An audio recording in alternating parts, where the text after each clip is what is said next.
بسم اللہ الرحمن الرحیم۔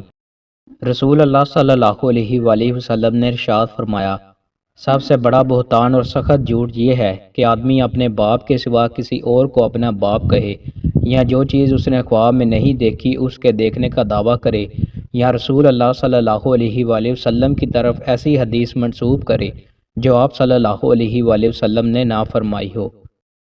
رسول اللہ صلی اللہ علیہ وآلہ وسلم نے ارشاد فرمایا، تم میں سے کسی شخص کے لیے بہتر ہے کہ اس کے سر میں لوہے کی کیل ٹھوک دی جائے بجائے اس کے کہ وہ نامحرم کو چھوئے۔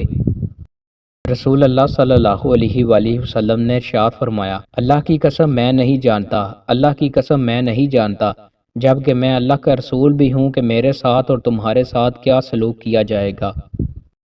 رسول اللہ صلی اللہ علیہ وآلہ وسلم نے ارشاد فرمایا، وہ قوم کبھی فلاح نہیں پائے گی جس کی حکومت ایک عورت کے ہاتھ میں ہو۔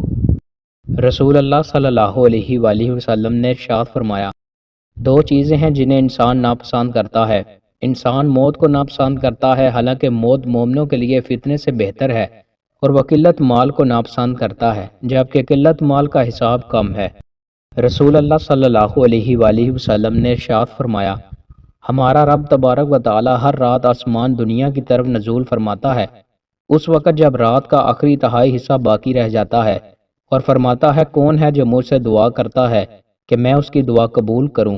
کون ہے جو مجھ سے مانگتا ہے کہ میں اسے دوں؟ کون ہے جو مجھ سے بخشش طلب کرتا ہے کہ میں اس کو بخش دوں؟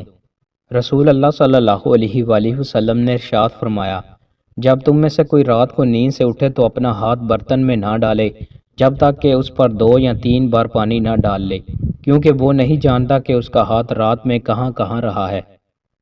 توبہ کب تک قبول ہوگی؟